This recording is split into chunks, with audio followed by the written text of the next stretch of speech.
Hello YouTube and Rumble, Unlucky Shots here. I know it's been a while since we've done a video about with Hurricane Helene, lost power and internet, and just chaos. We had trees in the backyard falling, but luckily nothing hit the house. Anyways, this is my Russian M91 30. It's actually an EX Dragoon Rifle, as far as I can tell. I'll show you guys how I found all that information in a little bit. I had to have the camera so far up because this rifle's so long and I gotta have it sideways. I just wanted to do an overview of size. Then I'll move the camera here in a minute and we'll get everything closer. I always heard about people having Mosins with sticky bolts. That's actually pretty good. Pretty good. One other thing real quick is with my videos, I won't be going over the history of all the Mosins. There's tons of videos out there. I just want to tell you guys about my particular rifle and how I found the information on it. I find it very interesting. I like to try to find as much information as possible. Sometimes it's very, very hard to do. But let me readjust the camera and we will take a closer look at this rifle. And we're back. Camera much closer. Look at this rifle. Let's look at the receiver markings here. I don't actually speak or read Russian, but this is an earlier Hula marking, that star. And see where it says CCCP and then the date. That's why I believe this is an EX Dragoon rifle. There's other reasons for that. I think that I will show that. Here's the serial number. Got the import marks. I'll flip it over here in a second. Look at that. It does have the Russian shellac, but some of it is coming off. Now the only issue I have with this rifle is when I shoot it, this band here is very strong. And when I start shooting it, this top handguard start moving forward, and these bands start going forward, but you just got to push it back on, no problem. Front of it, I can't do the bullet test because this thing's been counterbored, and it's been counterbored pretty far. I'll show you that when we do the endoscope down the barrel.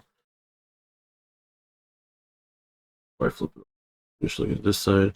Now, as far as I can tell, everything's matching serial numbers. So the barrel, bolt,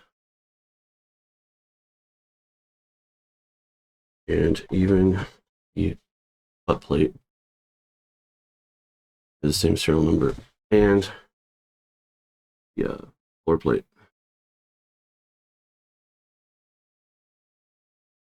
Now, this marking on the stock is the only one I could find any information on. I tried looking up all these other markings. This marking it was refurbished in a factory in Ukraine at some point, so it's kind of cool. Also, see that crack? I believe the stock cracked at some point, and they repaired it. The other side, you can see the wood doesn't quite match. Yeah. Also, you can see a knot in the stock. You don't see knots too much in stocks, but you can definitely tell there was one there. Cool. Turn it around here. There is that import mark, which I'm not a big fan of import marks, but it is part of its history. And like I said, very, very smooth. Works good. Now the safety on these things are difficult to do. There's your safety. Get off safety. There we go. Now what's cool about these too is if you fire, because I shoot old ammo, fire it, you get a hang fire or it just doesn't go off. Instead of ejecting the round, pull this back, recock it, try firing it again. But I got this rifle from a sporting goods store called Big Five.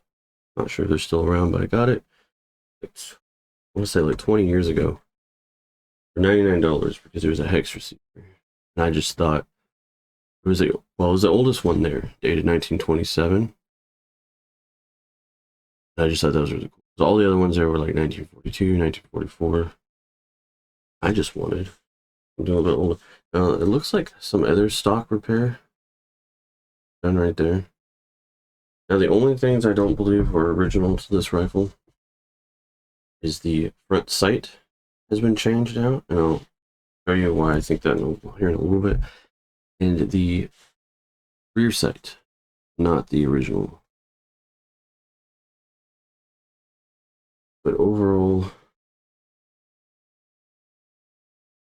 rifle's in pretty good condition for who knows what it's been through.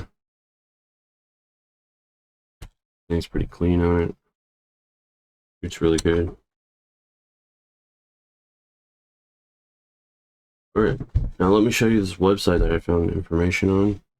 Show you why I think this was a Dragoon rifle. And we're back. This is the website that I use to look up stuff for anything Mosin and Gant.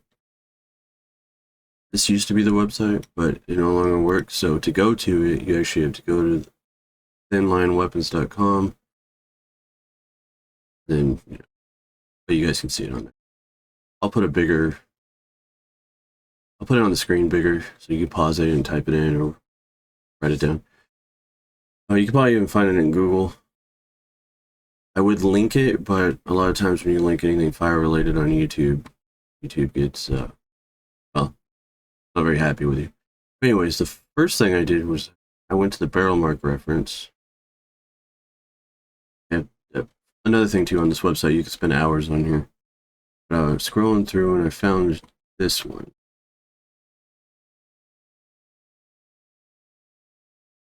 Right here.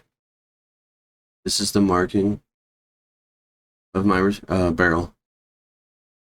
It says M91 is 1924 to 1926. Mine stated 1927, so Dragoon 1924 to 1928. 9. So I was like, okay, it's a Dragoon rifle. Pretty cool. But there's so many different markings. It's crazy. Then I went to this identification guide, which is pretty cool if you don't really know. So approximately how long is your rifle? Mine's 48 and a half. But mine has a flat rear sight. Click on that, it says yours is an M91 30, but my receiver is, oh, sorry, I keep saying receiver. My barrel marking is, I went back, I curved. Here's markings on my barrel. But I was like, the sights are wrong. So you can see here, this is what the Dragoon sights should be. But this is the sights it has. I was like, okay, that doesn't make very much sense. So I went back, going around looking at stuff.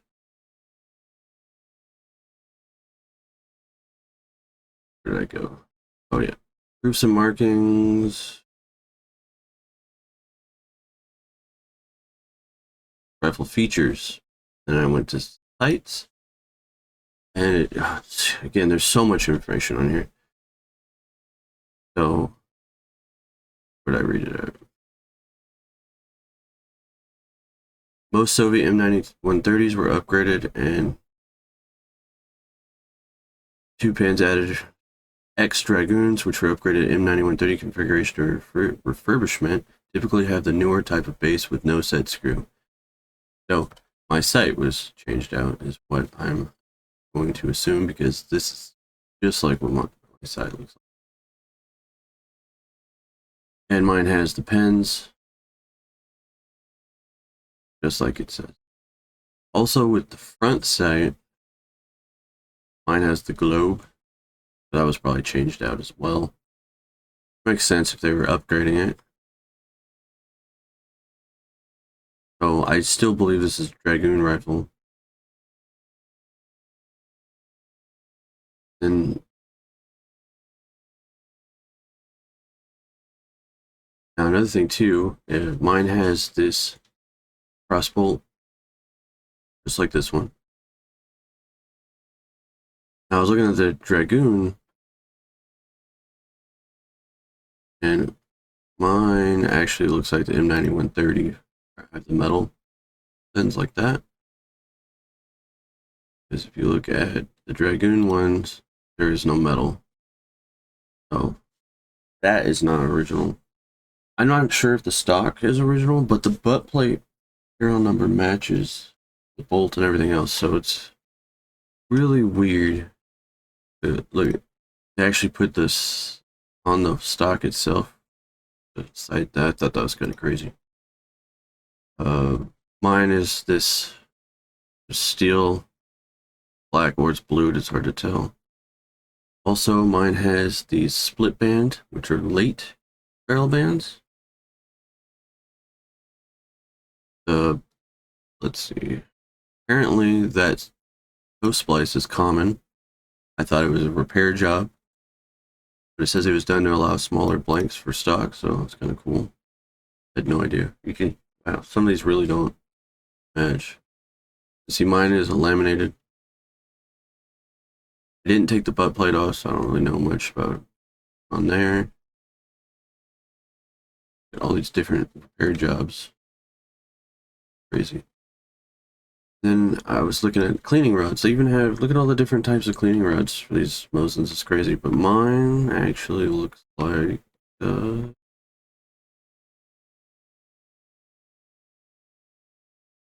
this one.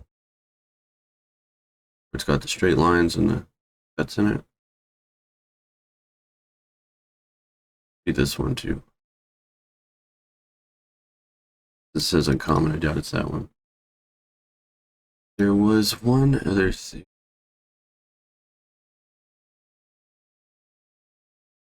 Looked at it. But yeah, so if you go to models, 9130, you can find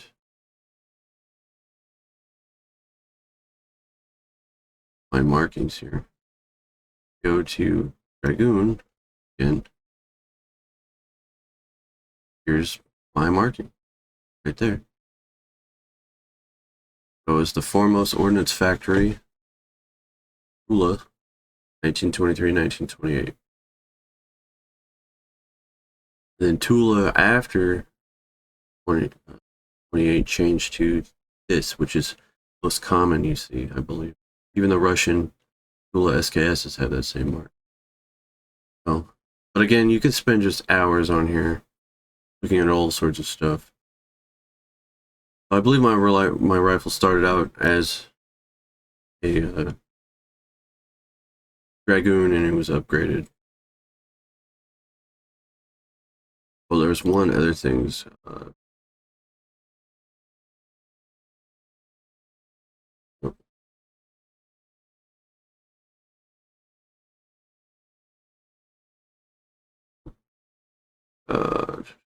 Oh, proofs and markings.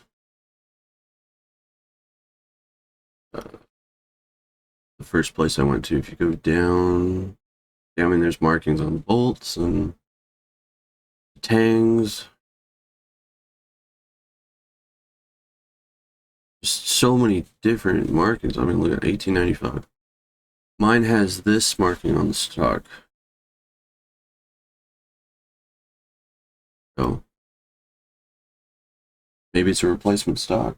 I don't know, but either way, I think the history on this rifle is really, really cool. But it'd be cool if it had a dated stock.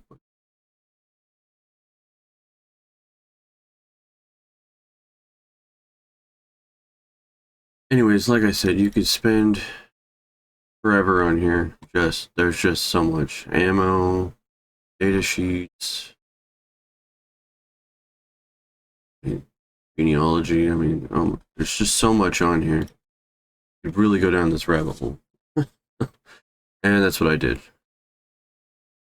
And all the different accessories.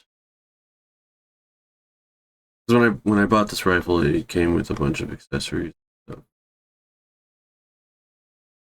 And there's just so much on here.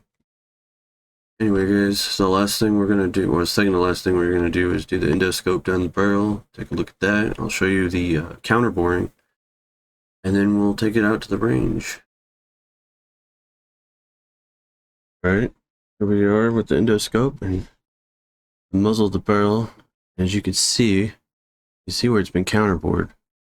The rifling doesn't start there. It's so the very end of this barrel must have been really jacked up from probably cleaning rods being used wrong, or who knows what. Once you get past that, the actual there we go. Actual rifling looks pretty good. A little bit dirty. I need to grab it clean some more. Might be some light rust in the rifling. Probably from me shooting old corrosive ammo, not cleaning it, to be honest, but mostly it looks really good.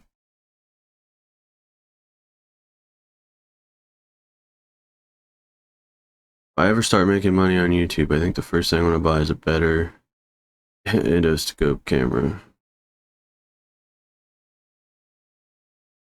I really like looking down these barrels. There's the bolt face. Here we are.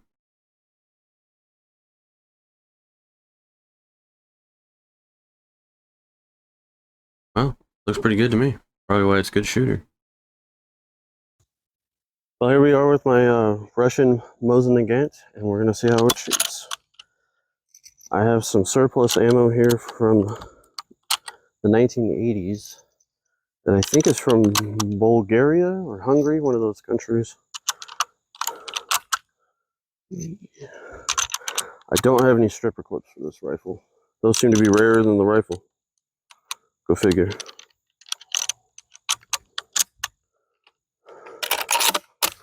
All right, let's see how it goes.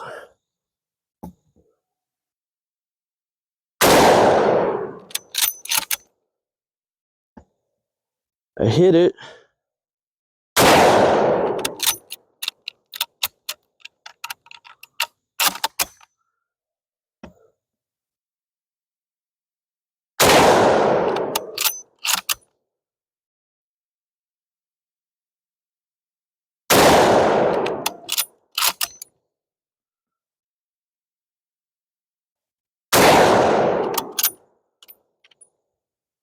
That's pretty fun. Let's try 5 more.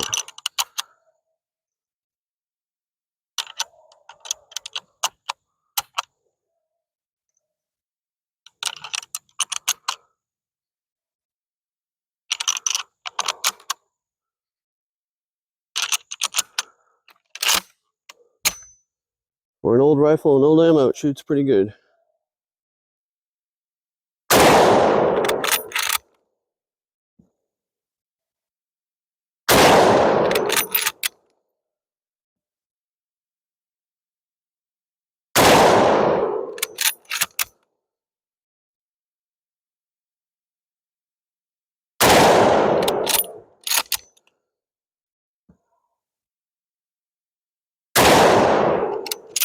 I think I righted that bottle back up. Anyways, thank you guys for watching.